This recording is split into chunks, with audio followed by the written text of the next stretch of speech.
Hi guys! Welcome back to another video. So ito yung pinadala ng Model Ones na Gel Mini Salon.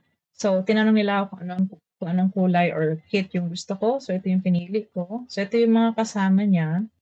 Also, medyo parang may natapon ata na gel. Kaya parang malagkit siya, no? So ito yung unang-una makikita nyo pag in-open nyo siya. And then may kasama na rin siyang sticker. I really love yung sticker na pinadala nila or yung included sa kit kasi very useful talaga siya. And then, ayan lang yung steps or yung instruction kung paano siya gamitin. And then, itong sticker is 3D nga pala. So, talaga mararamdaman nyo yung pagka 3D niya. May kasama siyang magnet. And then, ito yung kanyang pang cuticle remover. And then, meron din kasamang pusher. And meron din siyang kasamang nail file. So, ito yung nail file lang kasama. And then, meron siyang kasamang pads dito for removal. So, ito meron natin siyang 4 or 8 na kasama. And then, ito yung instruction, guys, kung paano gamitin yung kit.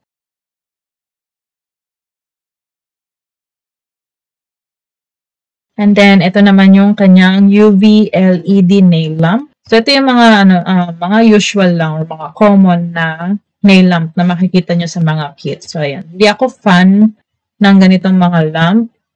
Pwede ito pang flash cure, pero kung maggagawa kayo ng extension or kung gusto niyo talaga mag-cure, I won't recommend na gamitin to. And then, ito nga pala yung gel na natapon. Ewan ko kung anong gel to kasi wala namang kulay orange na gel nakasama dito sa kit. So, I don't know. So, may kasama siyang base gel and top coat.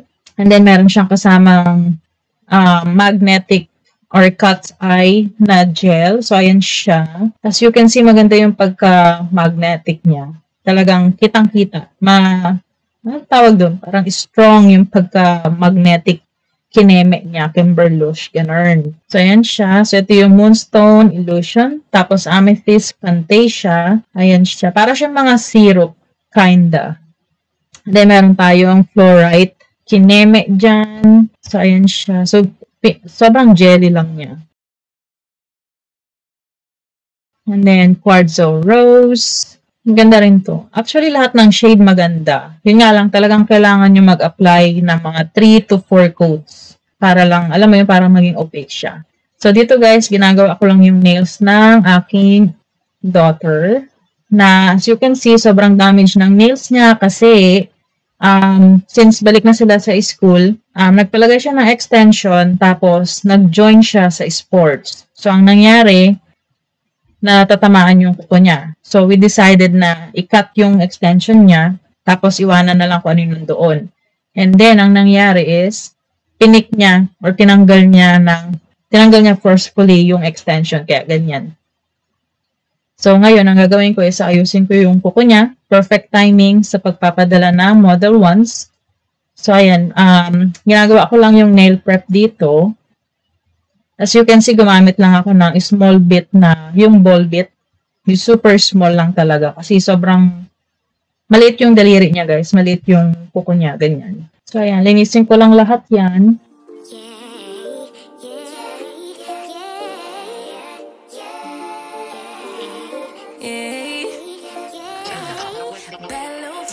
She wanna know me. I stay low key, all gas, no brakes, baby. Let them hoes sleep. Body on 10, make you. And then after nyan, gagamit ako ng sanding band para lang linisin lahat ng mga excess na gel polish or excess na base gel polish sa natural nails niya. So dito ang gamit ko is 1000 RPM lang kapag sanding band kasi masyadong strong or powerful yung aking e-file. So, I'm using e-file from Melody Susie. So, dito guys, sobrang gentle lang din ng paggamit ko ng sanding band sa natural nails niya. Kasi natural nails niya na yan. Tinatanggal ko lang yung parang mga excess na gel. Yung mga leftover gel. I get in my way, never out of my lane. Feel like you the one and I'm on one. So what it's gonna be? Baby, squad up. We finna go deep. Riding on a team. Got what you need. Baby, won't you keep me company? Give me something to do when I get lonely. I got something for you when we get home. So, ayun yung kanyang nails after ng nail prep. So, dito gagamit na ako ng Venaliza na nail primer tsaka dehydrator. So, Pag gumagamit kayo nun guys, unang-una yung ilalagay is yung nail dehydrator, pantanggal na mga oils or anything. And then once na in-apply nyo siya ng ganito, wag nyo nang hawakan yung natural nails ninyo. Let me put it down. When I hit the town, you should ride on me. Keep your minds on me. On try, baby, I think you should side with me. Stay solid one time if you lie with me. Just promise you never lie to me. Pero gagamit ako ng primer. So, paubos na tong primer ko. Actually, bago tong primer ko. Kaso, yung pusa ko, natamaan niya. So, natapon lahat. Kaya, ayan. Naubos ko na lang siya. Gusto ko tong primer na to kasi hindi siya matapang sa ilong. Lalo na yung primer. Hindi siya ganun katapang. May mga primer kasi na sobrang tapang sa ilong, guys. Pero yung Benalisa, mabango siya. Yun nga lang, parang hindi siya masyadong, ewan ko, yung retention niya is hindi ganun kaganda. But we'll see. I know it's all love. Everything good. Keep the vibes on crush. I know it's all good. And then, next, gagamit ako ng Model Ones na base gel. Flash cure ko lang siya para hindi nagpa-flow yung gel na nilagay ko. Mind you, itong base gel ng Model Ones is kinda runny. So, mas maganda kung ipa-flash cure nyo siya para hindi siya nagpa-flow kung saan-saan. So, after ko itong i-flash cure, guys, ilalagay ko yan sa full lamp and then ipapa-cure ko yan ng 60 seconds. Don't just rely sa mga flash cure or sa mga small lamp. Kailangan gumamit kayo ng yung talagang heavy duty na lamp. Know it's all love. Know it's all love.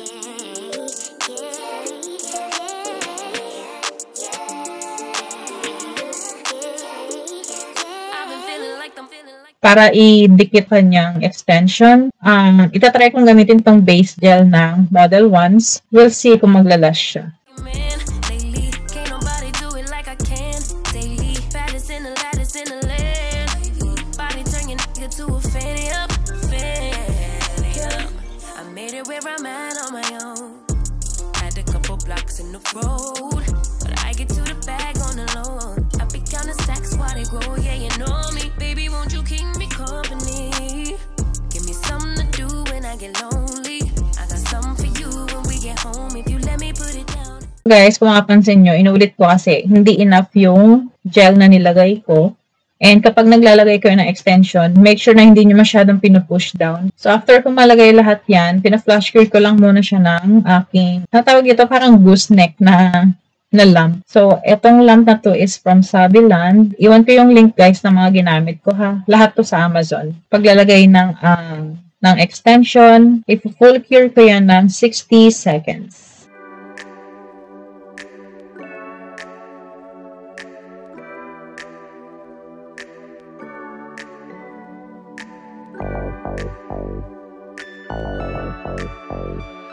Yeah. One step 달려와줘 like a lila 나만 사랑한다고 가져왔던 떨림마저 저 바람결에 Then after nyan guys, i-blend ko yan using my sanding band.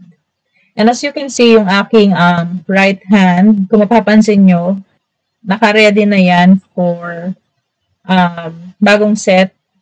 Dapat talaga ang original na ang original na plan is etong Model Ones na kit is gagamitin ko sa kuko ko. Kaso, bigla akong tinamad. So, ginawa ko na lang yung kuko ng Junakis ko. So, actually, ginawa ko yung kuko niya. Tapos, ginawa ko rin yung kuko ng isa kong anak. So, ayan, biniblend ko lang yung soft gel na nilagay ko. As you can see, yung soft gel is medyo malapit na siya sa pinaka-cuticle ng Junakis ko. Tapos, biniblend ko lang siya ng konti. 푸른 바다 또 파란 하늘에 yeah. 시원하게 뻗은 highway road 야자수 아래 우린 Cadillac drive You're shine Just take my hand You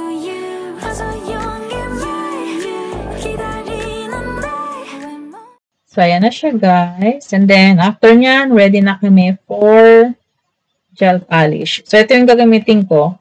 Itong dalawang kulay na to. Bali, alternate ko siya kasi yun yung gusto niya. So, I'm just following kung ano yung gusto niyang pattern para sa nails niya. So, dito guys, nag-apply ako ng 3 coatings kasi sobrang clear niya. Sobrang clear niya talaga. Then, after yan guys, i-cure ko yan ng 60 seconds. Yeah, I'm ready.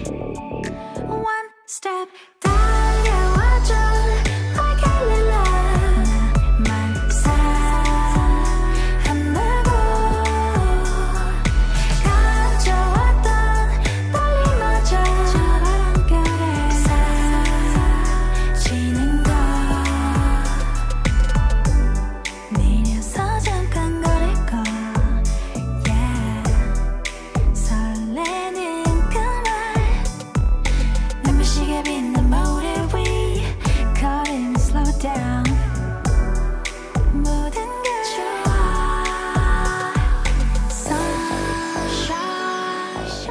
So, ayan yung kanyang 3 coating. And then, ngayon naman mag-apply na ako ng design. So, sobrang simple lang. Kung ano yung kasama sa kit, yun lang yung ginamit ko, guys. Wala akong nilagay na ibang kung anik-anik dyan. Just take my hand. You, so young and right. 기다리는 날 왜 모르니? Yeah, I'm ready.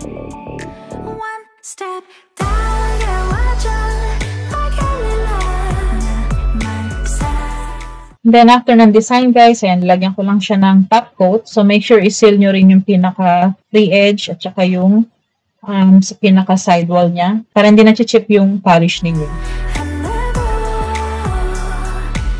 So, ayan, I'm just making sure na lahat is sealed para hindi rin sasabit sa hair. Pero hindi naman ito sasabit, medyo may rhinestone lang kasi kaya kailangan makaseal siya. So, after ng top coat, cure ko yan for 60 seconds.